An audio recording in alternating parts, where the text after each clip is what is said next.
हवाले से इस वीलॉग पर खुश आमदीद कहते हैं। आज जो हम जिस टॉपिक पर डिस्कशन करने जा रहे हैं वो है शिज़ोफ्रेनिया, जिसे अंग्रेज़ी में स्किज़ोफ्रेनिया या स्किज़ोफ्रेनिया भी कहते हैं। ये बहुत इम्पॉर्टेंट वीलॉग है, इसको ज़रूर आप आखिर तक देखिए, लाइक करें, कमेंट करें, सब्सक्राइब करें और शेयर करें। स्किज़ोफ्रेनिया आखिर है क्या?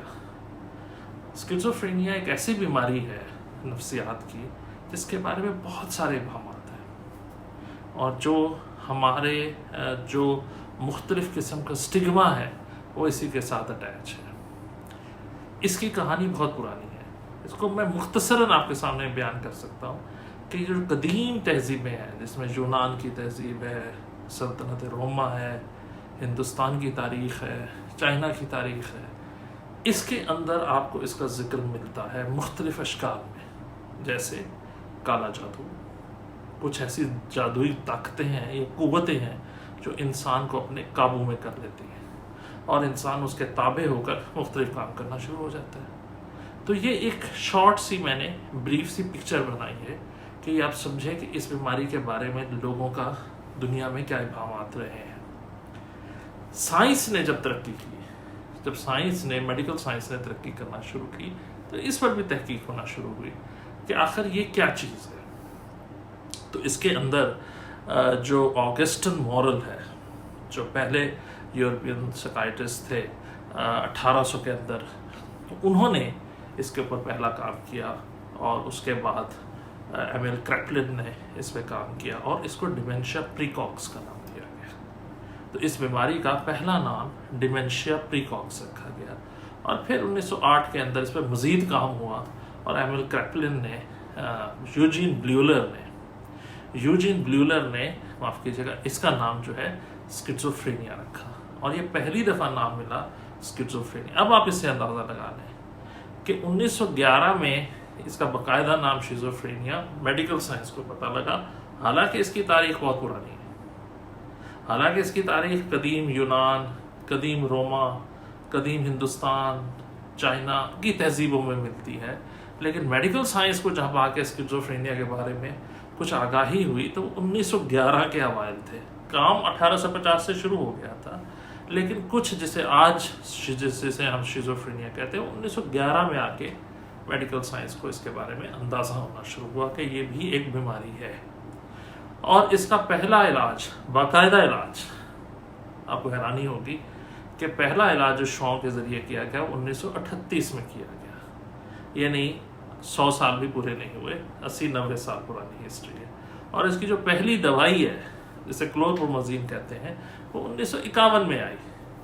अब आप इससे अंदाज़ा लगाएं कि इसके इलाज का जो दौरानी है वो पिछले 73 से 75 साल का है, जिसमें इसके बारे में बात हुई मेडिकल साइंस के हवाले से, इस पर तहकीक की गई, इस पर मुख्तलिफ़ किस्म के काम किए गए और उसके बाद ये चीज़ सामने आई कि इसका इलाज मुमकिन है और इसका इलाज अद्वियात और तरीक़ों से भी किया जा सकता है। तो ये 70-80 साल में ये इस्टेब्लिश हुआ कि ये एक बीमारी है और इस बीमारी के अंदर इलाज मुमकिन है और इसका इलाज किया भी जा सकता है, जो बाद की आने वाली गाइडलाइंस ने इसको साबित भी किया। तो आज की दुनिया में यानी 2023 में हम ये कह सकते हैं कि शिज़ोफ्रेनिया एक बीमारी है, बिल्कुल उसी तरह जैसे एक शुगर की बीमारी है, ब्लड प्रेशर की बीमारी है, बिल्कुल उसी तरह ये बीमारी कंट्रोल की जा सकती है जैसे शुगर की जा सकती है, ब्लड प्रेशर की जा सकती है। बिल्कुल उसी तरह उसका इलाज मुमकिन है जैसे किसी और बीमारी का इलाज मुमकिन है। और कई दफ़ा लोग कहते हैं 100% इलाज मुमकिन है, ये उतना ही है जैसे शुगर का इलाज मुमकिन है, जैसे ब्लड प्रेशर कंट्रोल किया जा सकता है। तो इसका इलाज मुमकिन है, ये आप ज़रूर ज़हन में याद रखें। आखिर इस बीमारी में होता क्या है, सोचने की बात है ना। आखिर जिस बीमारी को लोग कहते हैं कि कोई हवाई चीज़ हो गई है, काला जादू हो गया है, किसी ताकतों ने अपने ज़ेरे असर ले लिया है, आखिर इसमें होता क्या है?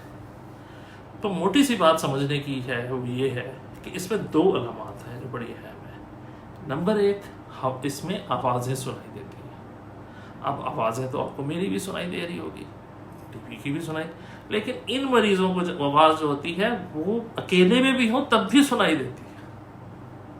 ये है एक करैक्टरिस्टिक फीचर, ये है इसका एक क्लिनिकल फीचर कि इन लोगों को آوازیں سنائی دیتی ہیں، وقتے کے ارد گرد کوئی نہیں ہوتا تب بھی انہیں آوازیں سنائی دیتی ہیں، آوازیں سنائی دیتی ہیں۔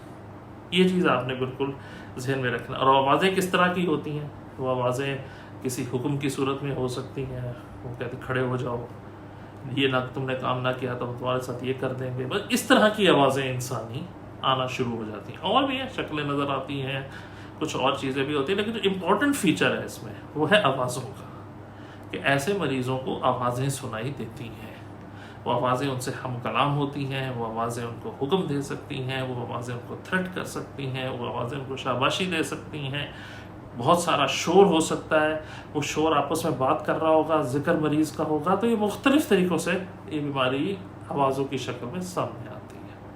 اور کیا ہو سکتا ہے؟ اور ہے سوچیں۔ تو ایک چیز جو سب سے اہم ہے وہ آوازیں ہیں، اور دوسری ہے سوچ۔ اب سوچیں بھی ہر انسان کو آتی ہیں، تو اس میں ان میں کیسی سوچیں ہیں؟ ان کی بھی خاص پیٹرن ہے سوچوں کا۔ ایک تو یہ بلیف کی حد تک ہوتی ہے، یعنی یقین ہوتا ہے، سوچ میں یقین ہوتا ہے، اور وہ یقین کس چیز کا ہوتا ہے کہ کچھ لوگ میرے خلاف ہیں، مجھے مارنا چاہتے ہیں، کچھ لوگ میرے بارے میں باقاعدہ منصوبہ بندی کر رہے ہیں اور مجھے نقصان پہنچانا چاہتے ہیں، میرے خلاف پلاٹ بنایا جا رہا ہے، میرے پیچھے ایجنسیز لگ گئی ہیں اور انٹیلیجنس ایجنسیاں مجھ کو اٹھا لیں گی، اور دیکھو وہ میرا پیچھا کر رہے ہیں، وہ وائرز اور سگنلز کے ذریعے سے باقاعدہ سگنلنگ کر رہے ہیں اور میرے دماغ کو کنٹرول کرنے کی کوشش کر رہے ہیں۔ تو یہ دو اہم فیچرز ہیں جو آپ نے ذہن میں یاد رکھنے ہیں کہ شیزوفرینیا جو ہے وہ ایک ایسا مرض ہے، ایک ایسا ذہنی اور دماغی عارضہ ہے جس میں مریضوں کو باقاعدہ آوازیں سنائی دیتی ہیں یا ایسی سوچیں آتی ہیں جو بڑی خطرناک ہیں، جن میں انہیں لگتا ہے کہ لوگ ان کو نقصان پہنچا سکتے ہیں، جن کو ان کو لگتا ہے ان کے پاس خاص قسم کی طاقتیں ہیں۔ اب خاص قسم کی طاقتوں سے کیا مراد ہے؟ کئی دفعہ وہ کہنے لگتے ہیں کہ ہمارے اندر اتنی طاقت آ گئی ہے کہ ہم اس دور کے ولی ہیں، اس حد تک کی، اور اس لیے لوگ ہم سے چلتے ہیں اور ہمیں مارنا چاہتے ہیں۔ اس طرح کی سوچیں آنا شروع ہو جاتی ہیں، اور یہ دونوں سوچیں شیزوفرینیا میں اکٹھے بھی ہو سکتی ہیں، علیحدہ بھی ہو سکتی ہیں۔ اس بیماری کو اسکیزوفرینیا کہتے ہیں، اور یہ سائیکوسس ہے، اس کو سائیکوسس کی دنیا کہتے ہیں۔ سائیکوسس سے کیا مراد ہے؟ Loss of contact with the reality, جس کا حقیقت سے کوئی تعلق نہیں ہے۔ اس لیے لوگ ان کو جب سمجھانے کی کوشش کرتے ہیں سمجھ، کیونکہ یہ واقعتاً ان کو آوازیں آ رہی ہیں اور واقعتاً ان کی دماغ کو ایسے سگنلز آ رہے ہیں جس طرح میں ان کی سوچیں آ رہی ہیں، تو یہ ہمیں سمجھنا ہوگا۔ اس کی وجوہات کیا ہے؟ تو میڈیکل سائنس نے دو بڑی وجوہات نکالی ہیں۔ جیسے میں نے بھی کہا شیزوفرینیا میں دو آوازیں اور سوچیں کے مسائل ہوتے ہیں، اسی طرح دو بڑی وجوہات ہیں۔ ایک سب سے بڑی وجہ ہے جینیاتی، جینیٹک، انہیریٹنس، خاندان سے خاندان میں پھیلتی ہے، اور دوسری ہے منشیات۔ یہ دو بڑی اسٹڈیز ہیں جس کے تحت شیزوفرینیا فیملیز میں رن کرتی ہے، یا تو خاندانی ہسٹری ہوتی ہے یا منشیات کا استعمال ہوتا ہے۔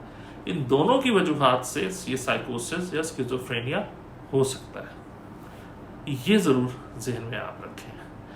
اب اس کے آگے آخر یہ کیا کرتے ہیں دماغ میں کہ یہ مسئلہ شروع ہو جاتا ہے؟ تو یوں سمجھ لیں کہ دماغ ایک سگنلز کی طرح کام کرتا ہے، ایک سرکٹ ہے دماغ میں۔ اب آپ سوچیں ٹرین جا رہی ہے، اب ٹرین کے آگے آپ دیکھیں ایک سگنل ہوتا ہے اپ ڈاؤن، ایسے ہی ہوتا ہے نا، جب نیچے کا مطلب ہوتا ہے چلے جاؤ، اپ کا مطلب ہوتا ہے ٹرین کو ریڈ سگنل مل گیا۔ اگر یہ سگنلنگ سسٹم خراب ہو جائے تو کیا ہوگا؟ ٹرین کو لگے گا اوکے ہے، آگے ایک اور ٹرین کھڑی ہوگی اور ایکسیڈنٹ ہو جائے گا۔ اسی طرح آپ روڈ پہ جا رہے ہیں، آپ کو ریڈ گرین دکھائی دیتا ہے، اگر ریڈ کا مطلب گرین ہو جائے اور گرین کا مطلب ریڈ ہو جائے مثال کے طور پہ، تو ایکسیڈنٹس ہونے کا خطرہ ہے۔ اس کا مطلب ہے سگنل خراب ہو گیا ہے، سگنل۔ تو جو برین کا دماغ میں جو نروز کے سگنلز ہیں، جو سگنلنگ سسٹم ہے، ان کا خراب ہو جاتا ہے۔ ان کو وہ آوازیں اس وجہ سے آتی ہیں کیونکہ وہ سگنل ٹھیک نہیں ڈسچارج کر رہے ہوتے ہیں، جو کہ حقیقتاً نہیں ہوتی ہیں۔ ان کو وہ سوچیں آنے شروع ہو جاتی ہیں جو حقیقتاً نہیں ہوتی۔ اس کی ریزن کیا ہے؟ نرو یعنی نسوں میں دماغ کے جو سگنلز جانے ہیں وہ ٹھیک نہیں۔ تو یہ سمجھنا بہت ضروری ہے، اور اس کا علاج ممکن ہے، علاج بالکل ممکن ہے، اور بہترین علاج ممکن ہے۔ इस वक्त इस बीमारी की बेहतरीन अद्वियात मौजूद हैं और ये अद्वियात जाके उसी सिग्नलिंग सिस्टम को ठीक करती हैं, उस न्यूरोट्रांसमीटर को जो नर्व्स के दरमियान रिलीज होता है उसको जाके ठीक करती है बेहतर, और इस तरह के मरीज बहुत बेहतर हो जाते हैं। तो इसका इलाज दवाइयों के साथ भी मुमकिन है और दवाइयों के अलावा शुआओं के ज़रिए भी किया जाता है और दोनों के साथ भी किया जा सकता है। इसमें ऐसे टीके भी मौजूद हैं जो महीने में, और दुनिया में, वेस्टर्न वर्ल्ड में, मगरबी दुनिया में अब तो ऐसे टीके भी आ गए हैं जो 3 से 6 महीने में एक दफ़ा लगवा लें तो मरीज़ ठीक रहता है। तो इसके अंदर मेडिकल साइंस ने बहुत तरक्की कर ली है। अब इसका बेहतरीन इलाज मुयस्सर है और बेहतरीन तरीके से ये बचाया जा सकता है और इससे इंसान की जो ज़िंदगी है वो बेहतर हो सकती है, क्वालिटी ऑफ लाइफ जो है। तो मेरा आप लोगों से ये ज़रूर मुतफ़ाना मशवरा है कि इस बीमारी में जब भी आप लोग देखें तो उनको कतन आप ये ना समझें कि ये वो बीमारी है जिसका इलाज मुमकिन नहीं है। इसका इलाज बिल्कुल मुमकिन है और इसका इलाज हो सकता है। आज की मेडिकल साइंस ने बहुत तरक्की कर ली है। हाँ, पिछली दुनिया में लोग इन्हें चरिया, पागल, इस तरह की बातें करते थे, लेकिन आज की मेडिकल साइंस में इन अल्फाज की कोई अहमियत नहीं है।